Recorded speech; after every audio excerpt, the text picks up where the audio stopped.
আজি মোক बोडोलैंड जनजाति सुरक्षा मंचर পৰা এটা মেমোৰেন্ডাম দিছে। এই মেমোৰেন্ডামটো মই পঢ়িলো, এটা জাস্ট পঢ়ি আছো।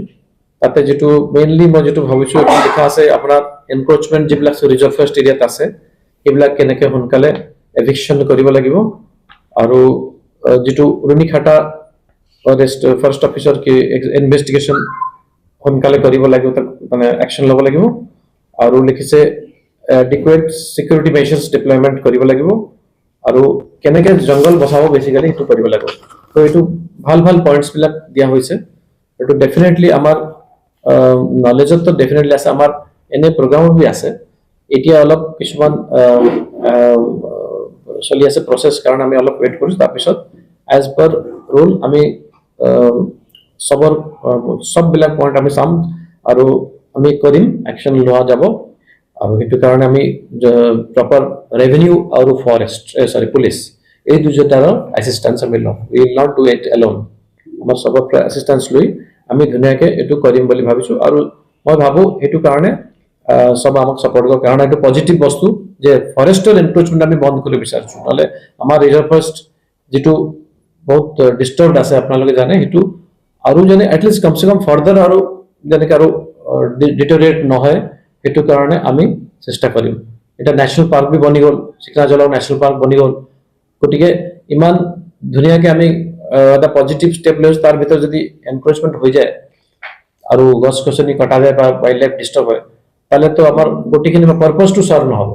গতিকে আমি ডেফিনেটলি চেষ্টা কৰিম, আমাৰ ডিপাৰ্টমেন্টেৰ তৰফৰ কৰিম উইথ দি হেল্প অফ আদাৰ ডিপাৰ্টমেন্টস, আৰু আমি এটো কৰিম বুলি ভাবিছো। আৰু যেটো আপুনি লিখিছে ৰুনিখাটা, এটো অলৰেডি চলি আছে, তাত আমাৰ ফালৰ পৰা ৰিপৰ্ট গৈছে, বাকি সব দি আছে নিজৰ নিজৰ। আৰু তো গতিকে আমি এটো কৰিম বুলি আমি নিশ্চয় পাবো। কিমান ইনক্ৰোচৰ সংখ্যা একচুয়াল ফিগাৰটো কিমান মোৰ লগত নাই, বিচাৰ কৰি লাভ নাই। কিন্তু যি আছে আমি এটো নিশ্চয় কৰিম, চেষ্টা কৰিম। এভিকশন কৰিম আমি, তাৰ তালিকা আছে, তালিকা মতে কৰিম। এটো নহয় কি সকম দিকে তো ফটকে গুছি যাম, এটো নহব, এটো সাকসেসফুল নহব। প্ৰপাৰলি কৰা যায়। ন্যাশনাল পাৰ্কৰ অধীনত কিছু এনক্ৰোচ এতিয়াও চলি আছে বুলি যি এনক্ৰোচ চলি আছে এতিয়া, এইবিলাক সব আমি ক্লিয়াৰ কৰিম।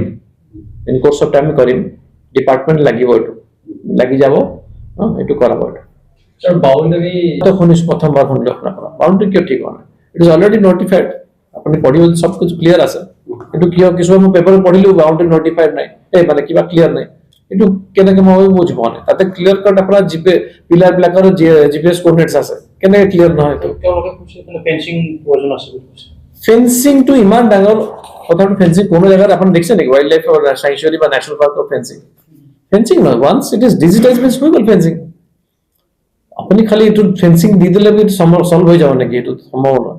সেকেন্ড কথা, আৰু এটা ইম্পৰ্টেন্ট কথা মনত ৰাখক, এনি ওয়াইল্ড লাইফ এৰিয়াজ কেতিয়া ফেন্সিং তো লাগিব নালাগে, because that will inevitable stop the movement of the wild life. কোনো জায়গাত এটো নাৰাখে। গতিকে সব বস্তু ক্লিয়ার কাট আছে, ডিজিটাইজ আছে, পিলার নাম্বার সব আছে। ফেন্সিং এটা কারণ এটো it is not required. It's not a plantation area হরু কি আপনি ফেন্সিং করে গরু গালে ঘুমাই যাব, এটো তেনেকুৱা নহয়। তো গতিকে এটো প্রয়োজন নাই, কিন্তু এটো ওয়েল ডিফাইন্ড। জিপিএস মান আছে, জিপিএস মান আছে, তার আপনি যদি চাই তাৰ নোটিফিকেশন, তাৰ যেটো পিলাৰ হেৰি কি কয় পিলাৰ বিলাকৰ কোঅৰ্ডিনেটস বিলাক আছে, এটো তো চেঞ্জ হ'ব নোৱাৰে না। স্যাৰ যদি মাটি কৰবা যদি মই এটো চৰকাৰে কি কৰে মই নাজানো, কিন্তু মই এজ এ ফৰেষ্ট অফিচাৰ মই মানে কম যে হেতু বেলেগ কথা, মাটি ক'ত দিয়া যাব ক'ত নাই এটো চৰকাৰ ক'ত দিয়ে বেলেগ, কিন্তু যদি দিয়া যাব এগেইন ফৰেষ্টত দিয়া নাযাব, নহলে তো লাভ নহল। আৰু ফৰেষ্ট আকৌ ফৰেষ্টৰ পৰা হলে আকৌ ফৰেষ্টত দিয়াৰ কোনো মিনিং নাই ন। যদি দিয়া ৰেভিনিউ এৰিয়াত দিব, এটো ডেফিনেটলি চৰকাৰ এটো কৰিব, কিন্তু আমাৰ এটো ক্লিয়াৰ হ'ব লাগে। That's all. তাৰ ইলেকশনটো কৰা হ'ব। এভিকশন নিশ্চয় কৰা যাব। এতিয়া চৰকাৰ আহিব দিয়ক, তাৰপিছত আমি ডিছকাছ কৰিম এটো কেনেকৈ কৰা যায় কি নাই। এই কাউন্টিং মই ক'ব নোৱাৰো, তেতিয়ালৈকে আমাৰ ওপৰৰ পৰা সিগনেল দিয়া নাই। আমি প্ৰিপেয়াৰ্ড আছো। আপুনি মোক প্ৰিপাৰেশ্যন কথা সুধিলে, উই আৰ প্ৰিপেয়াৰ্ড।